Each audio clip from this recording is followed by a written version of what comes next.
Noong isang araw, mga kabunyog, mga kababayan, dinidiscuss ko sana itong issue na 'to. Kaya lang brown out bigla, eh. Nasa kainitan na ako ng pag-discuss nito, biglang naputol, ha? Biglang naputol, pero sayang naman na na-i-delete ko pa yung diniscuss ko. Kahit hindi ko natapos, hindi ko na dinelete. Pero maraming nagre-react, "Attorney, kulang yata yung, dinidiscuss mo nun, hindi namin nakuha masyado yung paliwanag mo." Ang tinutukoy ko, mga kabunyog, mga kababayan, 'di ba nagkaso na si dating Senador Sonny Trillanes kila Duterte at Bongo? Kinasuhan sila ng plunder, tungkol doon 'yun sa ano, yung kaso na 'yun, 6.6 billion pesos ang involved doon. Kasi 'yun yung mga may ebidensya si dating Senador Sonny Trillanes. Yung mga kontrata, ito kasing pamilya ni Bongo, malaking ano sila, kontratista sila doon sa Davao. Ang totoo, hindi naman sila ganun kalaking construction company. Pero ang dami nilang nakuha ng mga kontrata sa gobyerno.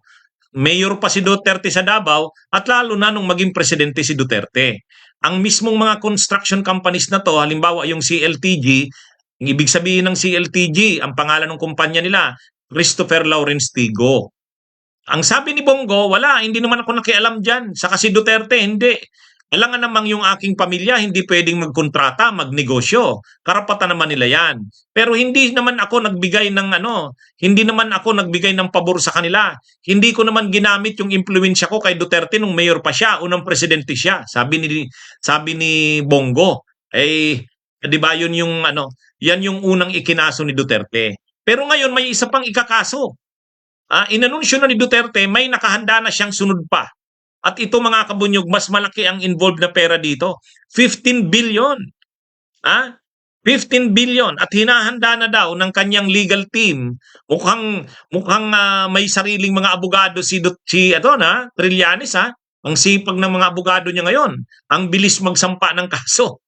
Nung nakaraang araw, sinampaan na nga ng plunder itong sila Duterte at si Bongo. Pero kaugnay lang yan doon sa 6.6 billion na mga kontratang nakuha ng pamilya ni Bongo doon sa Davao nang magpresidente si Duterte. Pero ngayon, mayroon pa ngang isa. Sabi ni Trillanes, nakahanda na. Sa susunod na mga araw, isasampa na nila. Sunod na naman na kaso. Ang involved dito ay ano, almost 15 billion mga kabunyog. Ang tindi, ano? Ang tindi. Back up ng ebidensya si Trillanes, maraming resibo. Oo nga. Actually, nakaupo pa si Duterteng presidente. Alam na yan, yung mga issue na yan, nilabas na yan ni Trillanes. Kaya lang sabi talaga ni Trillanes noon, hindi ko ito isasampa, mga kasong ito, sa panahon na nakaupo pa si Duterte, wala namang mangyayari. O ngayon, wala na si Duterte. Kahit nanalo yung Marcos Duterte noong 2022, pero si Marcos ngayon hindi naman ikukonsente si Duterte.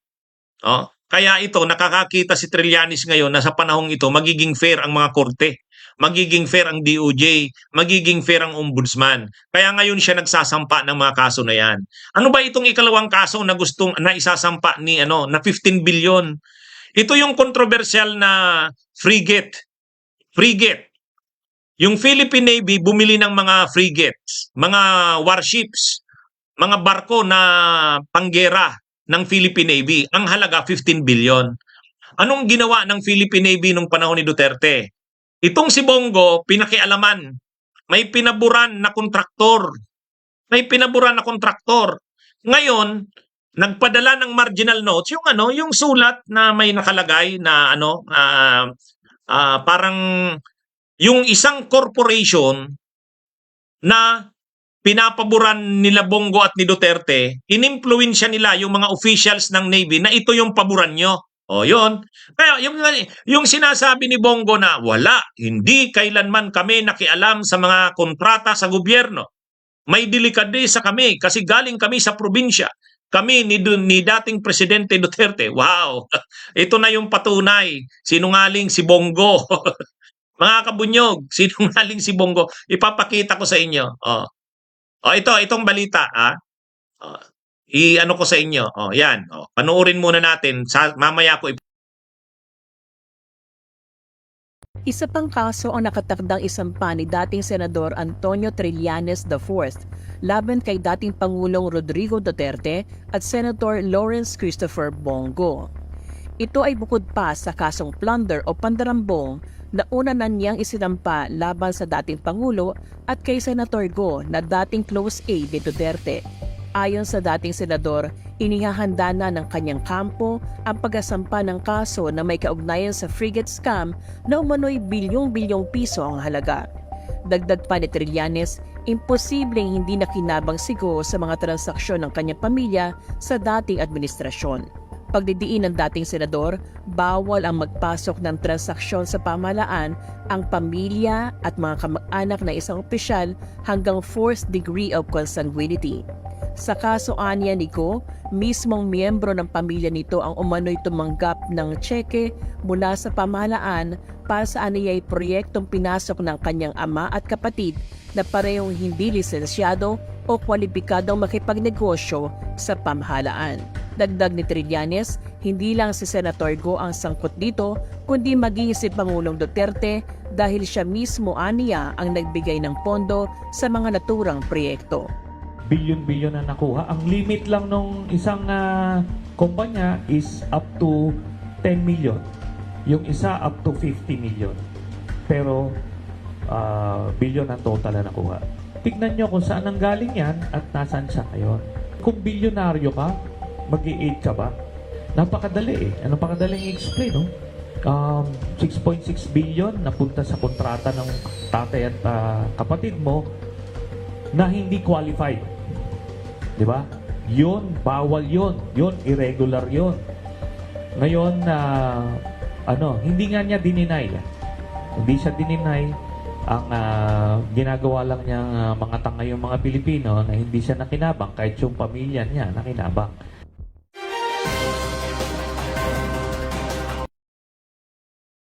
Anyway, mga kabunyog, ang pinapaliwanag doon ni dating Senador Sonny Trillanes, yun pa rin, yung mga kontrata sa Davao.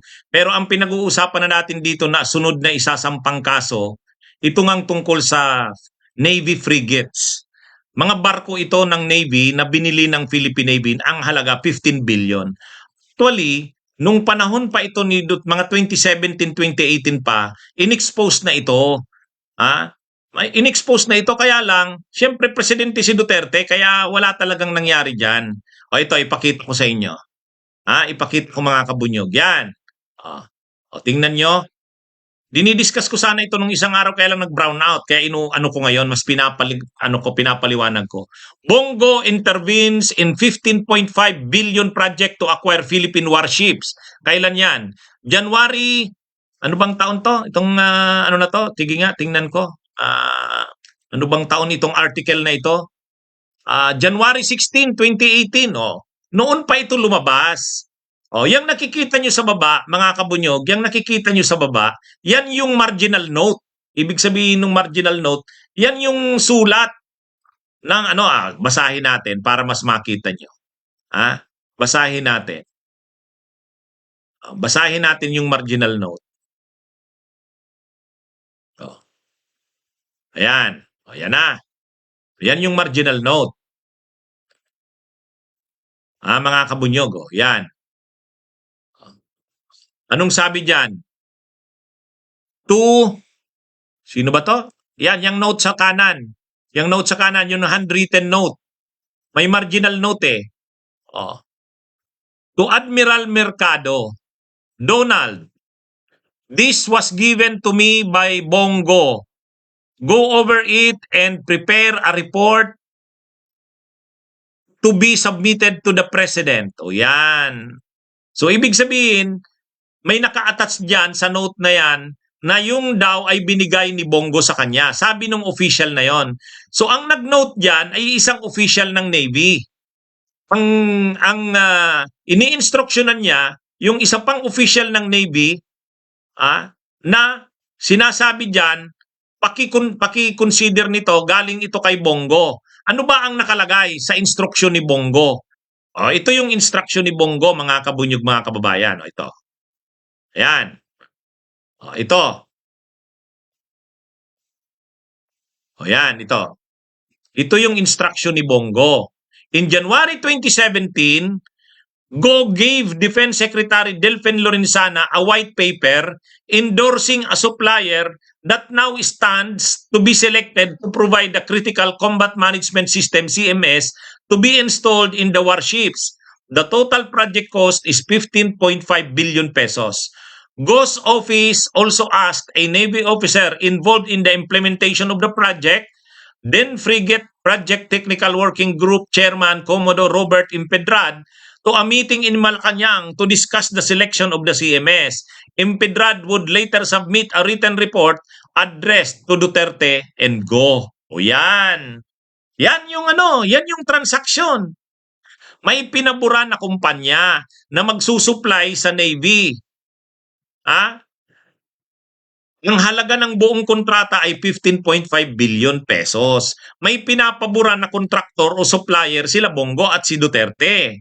O kaya pinakialaman nila. O yan yung Ngayon, kaya yung sinasabi ni Bongo na hindi sila nakikialam sa mga transaksyon sa gobyerno, wala. Ito na mismo ang malinaw na ebidensya. Ito na yung malinaw na ebidensya, mga kabunyog. O yan. Kaya ito? O yan. Ito yung note. Ito yung note ng si Lorenzana, ini-instruksyonan niya si Donald Mercado na pag-aralan itong naka-attach na note ni Bongo. At ang note ni Bongo ay may pinapaboran na kontraktor. Ito nga. Noong 2017, ini-endorse ni Bongo ang isang supplier. Na ito yung pabura, i-consider ito ng Navy na ito yung mag-supply noong mga kakailanganin sa frigate project ng Philippine Navy. Ang halaga 15.5 billion. O yan, mga kabunyog, yan na, malinaw na. Dito ngayon kakasuhan, ito ngayon yung pangalawang ikakaso ni Trillanes, Ito yung pangalawang ikakaso ni Trillanes na sinasabi. O, mas malaki ito. Kasi 15.5 billion pesos ito. At dito pinapakita na nakialam na naman si Bongo sa transaksyon na yan. Kaya yung sinasabi ni Bongo doon sa niya, na hindi sila nakikialam sa mga proyekto. Kasi sabi niya, hindi raw yan ugali nila ni Digong. O, ito na. May malinaw ng ebidensya. Kaya mga kabunyog, sinungaling sinungaling si Bongo. Noon pa ito, sabi ni Nonito Sapi Jr., matindi ang intel ni Trillanes.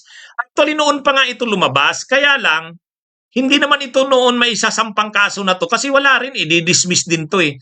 Pero ngayon, mas may lakas ng loob na si Trillanes na isampa ito. Kaya sabi nga ni Trillanes doon sa balita, nakahanda na sila sa susunod na mga araw, isasampa na nila ito. Ito mga kabunyog. Kaya ako naman, bawat ginagawa ni Trillanes, pinapaliwanag ko para mas maintindihan ng ating mga kababayan. Dito, pinapakita dito, malinaw, may mga ebidensya, yan, nakikita nyo, na kalukuhan, sinungaling, si Bongo na sinasabi niyang hindi sila nakialam sa mga transactions. Ayan na, di ba? Yan mga kabunyog. Kaya si Bongo maraming perang naipon yan. Kaya nga kahit sila Sara Duterte, selos kay Bongo. Kasi para sa sila, mga tunay silang anak ni Duterte. Pero pagdating sa Malacanang, ang mas nanginabang ng malaki, nakakuha ng malaking transactions, si Bongo. Yan yun mga kabunyog, mga kababayan. Okay. So mga kabunyog, mga kabayan, sana na natin to. Paki-share mga kabunyog nitong live kong ito para malaman ng ating mga kababayan. Kasi nung isang araw, dinidiscuss ko ito, nag-brown out eh. Nag-brown out. Ito, suportahan natin sila dating Senador Sonny Trillanes sa mga kinakaso nila. Sana si